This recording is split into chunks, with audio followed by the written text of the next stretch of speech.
Hello, welcome back to the second tutorial. I'm gonna restart doing this. Just right click UI and create a canvas. You're gonna have two objects. When a canvas is created in an event system. In the canvas, create a game object that is called UI panel. Okay, so after creating your canvas, create a panel inside. So right click, it's all inside UI. So right click UI and create panel. I named it UI panel. I give it the size of the full canvas size. Then create another panel, which is going to be our lower panel, which is called combat panel. This later we are going to attach this script called combat canvas. Create another panel, place it here on the left, called heroes info, and inside that panel heroes info create two more panels, another called names panels and HP app panel, and inside each of one of those panels, names panels, creates UI text mesh pro, here text mesh pro, name it hero names templates, and inside the HPP app panel, hero HP app templates. If you want to, you can copy paste the heroes info, just Control D, and you're gonna create another one identical. In this case, mine is called enemy info, but it was the same thing. I just renamed the objects. Then create another. You can create. This is gonna be used as a sprite, so we can later see use as a selector on our options menu.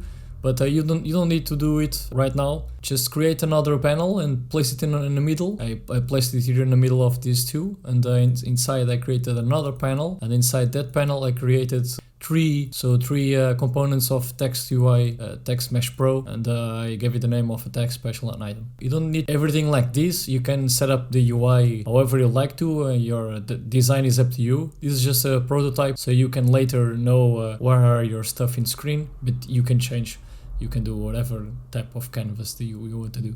In this case, I'll update, which is what this tutorial is all about, is to populate our canvas. Now we're going to create the script for our canvas. So create a C# script. This for now, we don't have anything, but we're gonna create a script that is called party manager. It's going to be the script that's going to manage all of the combat basically. So this is the references that we need. So at the start, we defined the combat panel as false, so we want it to only appear when the game starts. At the beginning, we're gonna start these three scripts: hero name spawns, HPP, NPC info spawn. Basically, we're going to populate our UI depending on the characters are we using in combat, and we know that because we reference what are we using as with enemies and heroes. We will reference them to a list that we'll create in this script that is called party manager. So for now, I'm going to comment this out. If you guys type it now, comment it out, or else your script won't compile. Or no, just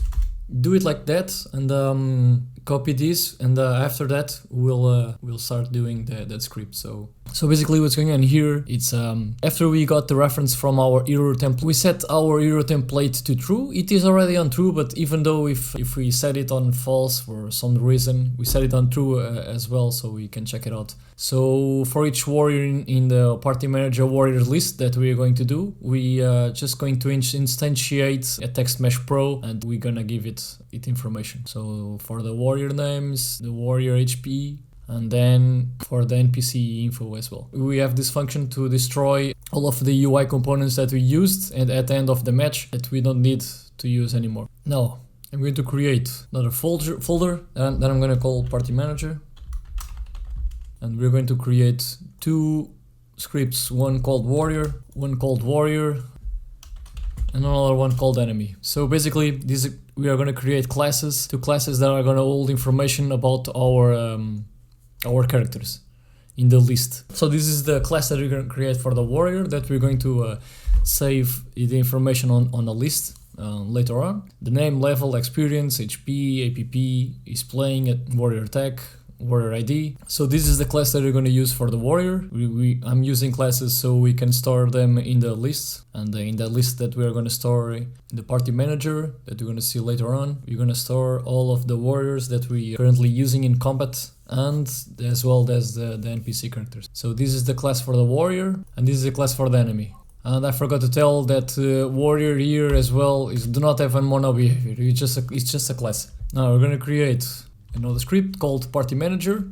Okay, so this is the function of the party manager. This is where we're gonna store and hold all of information about the characters that are using in game. So we are creating two lists, one of our warrior type and enemy type. This is what is going to reference the classes that we created. For example, every page that list has, that page is a page of a class warrior. So if for each page that we see, we're gonna see information. So basically, we are creating two functions that will be called in the script that we're gonna create, that we're going to attach to our heroes and to our enemies. So when the combat starts, when the game starts, the characters will populate these lists, and from then on, these lists will be the reference point where the game will see where does the damage come from, where will the damage go. So reference these lists, reference these UI hero stats. Okay, forget about these UI hero stats. They're not needed. Combat canvas. We are going to reference our script. Combat canvas. We're going to reference the input in player input, the spawner, the game object combat panel. This is later to set it to false when the combat finishes. And the hero stats is going to be a new function that will create as the NPCs will give the stats to the heroes. And the hero turn count equal to 0. So this is an integer that we're going to use later to count how many players have played this turn. When all of our heroes of our team played, we pass the turn for the enemy team. The two functions that populate the array. So we just get the values of each character and put it in the list. This function get hero stat, we'll use them later on the script that starts the combat. So we call the warriors to populate the list, and we clear the list when the combat ends. So let's create a function called hero stats. This is going for we are going to place this on the hero, create it, and drop it or attach it to your hero. I'm going to comment it out. So the compile will ignore this. Then let's attach our hero stats to our hero. Let's edit the script, and this is the script that we have in our hero stats. So basically we got another struct like our NPC. We reference our party manager, HP panel, and our name panel. This function will populate the U panels. Each hero will populate the panel, the UI panel canvas. From here, we can now uncomment what we comment here in the party manager. It's at least the add warrior list. We still have problem here on enemy stats because we still haven't done that.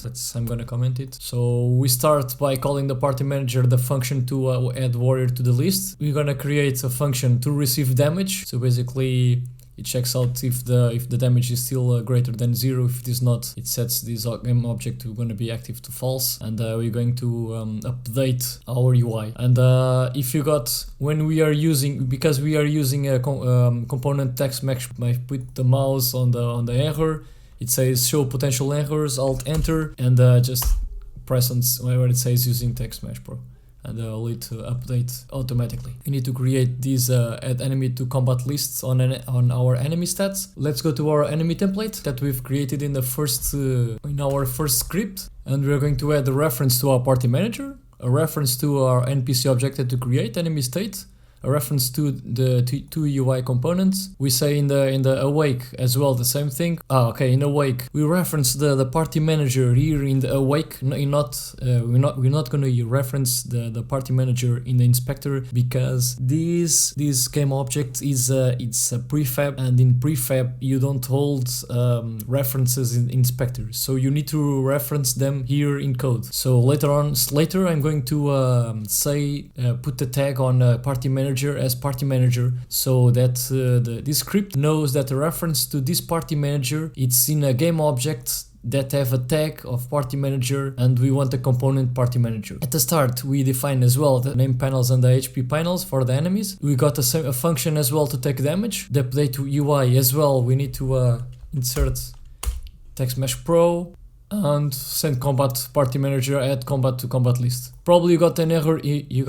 I just corrected here, it's enemy data. I had something different here on the party manager where it says add enemy to combat lists. It's enemy template. Let's put the party manager here on game. So create a game object, and I'm gonna call it party manager, and then attach the component party manager to the game object. Combat canvas script. It's in your combat panel. You need to drag it here. The enemy spawner. It's the enemy spawn. Combat panel, it's your UI panel. And hero stats, it's a reference to your hero. In the combat panel, UI, located inside your UI canvas. Your party manager, it's a party manager that we've created right now. The hero name template, it's a template where it is. It's inside heroes info, names panel, hero name template, as well as your hero HP app template.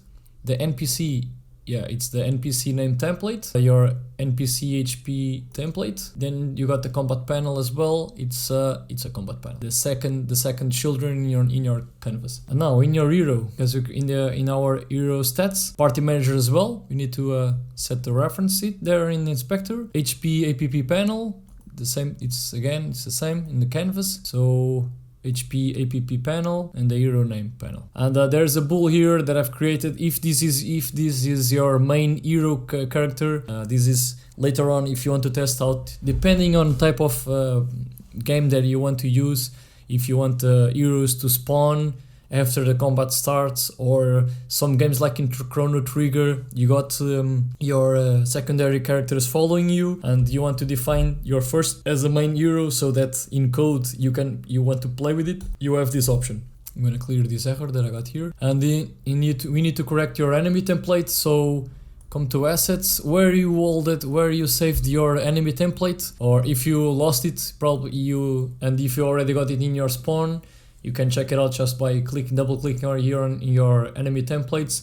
And we need to set up these references as well. But one thing that we can do is I'm just gonna drag it here to the hierarchy. I'm going to unpack it completely.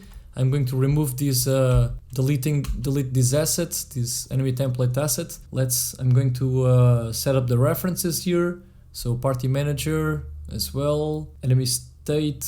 Okay, here on enemy template, you don't need this NPC object enemy state. You don't need it. Everything is handled in the spawner. You don't need that. So that was a reference to your the scriptable object, but you don't need that. So enemy name template as well as you did with your hero. Let's open the canvas. I'm gonna close this to be less confusing. Name panel. So enemy. Be sure that you are in the enemy info. Name panel, NPC name panel. Drag it here to inspector. And the HP panel. And our party manager, we need to give it a tag of party manager, so there is no tag, so you just need to add tag. So type it party manager. It's all, party manager. Save, go back to party manager and select party manager.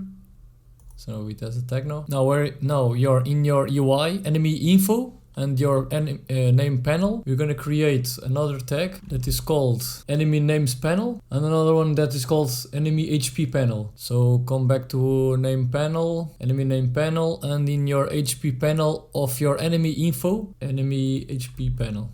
Before starting here, your enemy template, we need to remove this out of our hierarchy, because we only want to use it when the combat starts. So place it again as a prefab and remove it, or else we're gonna have an error, because the prefab will try to find a canvas element when the element is turned off. And in the enemy spawn, we need to set up the enemy template as well. We need to put again the prefab here, the enemy template prefab on the enemy templates in the spawner. So everything goes alright yet.